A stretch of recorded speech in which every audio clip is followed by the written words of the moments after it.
Assalamualaikum warahmatullahi wabarakatuh. Perkenalkan, nama saya Nandisa Taya. Di sini saya akan menjelaskan sedikit mengenai International Trafficking of Stolen Vehicles atau bisa disebut dengan kendaraan curian, perdagangan internasional kendaraan curian. Apa sih yang dimaksud perdagangan internasional kendaraan curian? Ini adalah suatu kegiatan jual beli atau transaksi yang dilakukan oleh sekelompok orang yang menjual barang berupa kendaraan, yaitu mobil dan motor, namun dari hasil curian. Kenapa sih bisa ada kegiatan seperti ini? Salah satu faktornya itu adalah produsen dari dalam negeri dia tidak bisa memenuhi keinginan dari si pemohon, si peminta ini. Jadi hal ini dimanfaatkan oleh sindikat kriminal yang ada di negara lain untuk melakukan transaksi kendaraan, dan dia menjual kendaraan yang ada di negara tersebut, di negaranya, untuk dikirimkan ke si peminta ini di negara lain. Semisal ada seseorang yang dia menginginkan tipe mobil seperti ini, tipe mobil A dengan merek B, namun produsen dalam negeri ini tidak bisa memenuhi keinginan. Dia tidak bisa membuat tipe mobil yang seperti ini dengan merek yang seperti ini. Namun tipe yang seperti ini, tipe A dan merek B, itu terdapat di negara lain, sehingga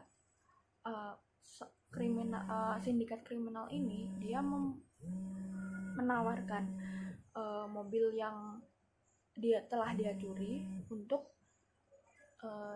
dijual kepada si pemohon ini atau si peminta ini. Nah, dari situlah terjadinya perdagangan internasional kendaraan curian. Nah, selain mobil ataupun motor, itu juga terdapat jual beli berupa suku cadang. Jadi suku cadang yang jadi mobil atau motor yang telah dicuri itu semuanya dibongkar, dan suku cadangnya itu diperjualbelikan secara internasional. Jadi dia mengirimkan hasil curiannya, suku cadang tersebut biasanya dia dimasukkan ke box dan kemudian diberi tulisan peralatan rumah tangga, peralatan dapur, atau hal lainnya yang sekiranya tidak mencurigakan. Nah, habis itu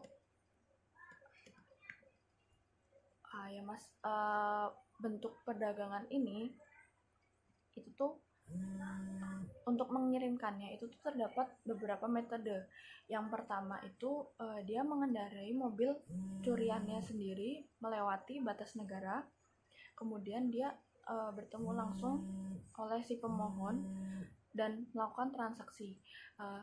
Setelah itu yang kedua, ia mengirimkannya ke luar negeri menggunakan kapal feri, dan yang ketiga ya membongkar barang tersebut, membongkar kendaraan tersebut, kemudian mengirimkannya. Nah, yang membongkar dan mengirimkan ini kebanyakan dia adalah yang menjual suku cadang. Nah, setelah itu perdagangan internasional ini, perdagangan kendaraan curian ini, sebagian besar yang dijual itu adalah mobil. Barang tersebut apabila dikirimkan menggunakan kapal feri, dia itu sebelumnya dia itu akan ada beberapa pilihan. Yang pertama adalah dia mencuri mobil, kemudian dia menawarkannya kepada orang dari negara lain dengan tipe mobil yang seperti ini dan merek yang seperti ini. kemudian dari si orang dari luar negeri ini dia yang akan memilih sendiri mobil curian mana yang akan dia beli. Nah, yang kedua itu adalah dalam bentuk pesanan. Jadi seseorang si peminta ini memesan barang dengan tipe A dan merek B, kemudian sindikat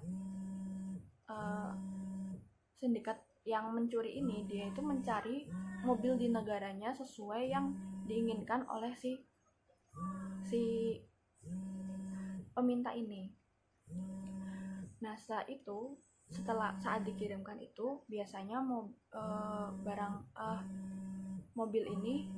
kendaraan ini dikirimkan ke tempat yang aman dan kemudian diberikan identitas palsu, atau juga dia akan disimpan di suatu tempat dan kemudian dia untuk menunggu jemputan untuk ditransfer melalui perbatasan negara. Setelah itu saat metode pengiriman ini terdapat beberapa metode juga. Dia ada yang ditempatkan di dalam segel, di dalam kontainer, kemudian disegel dan dimuat ke kapal feri, atau mereka mungkin bakal diangkut langsung melalui perbatasan.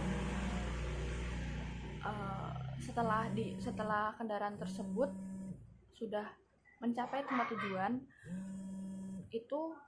setelah itu mungkin akan diserahkan kepada kontak lokal. Jadi kendaraan tersebut setelah sampai di tempat tujuan, ada orang yang dia itu bisa disebut sebagai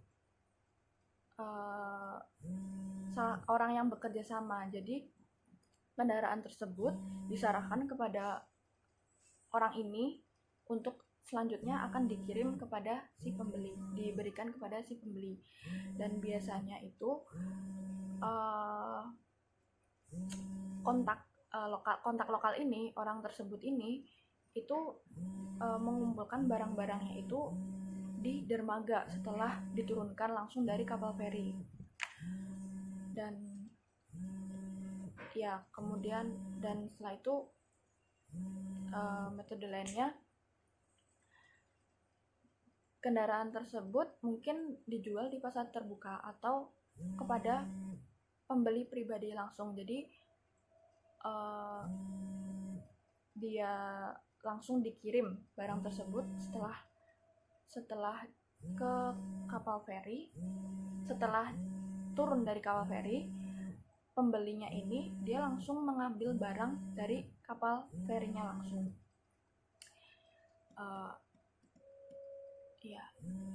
Kebanyakan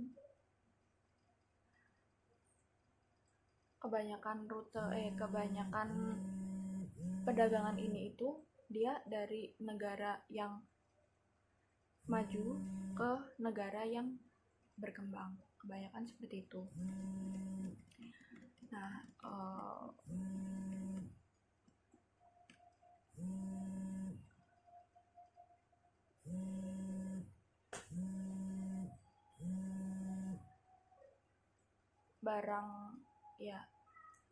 kemudian sudah segitu dulu yang mungkin dapat saya jelaskan mengenai international trafficking of stolen vehicles ini. Untuk selanjutnya, apabila ada pertanyaan, mungkin akan saya jawab di pertemuan yang akan datang. Terima kasih. Wassalamualaikum warahmatullahi wabarakatuh.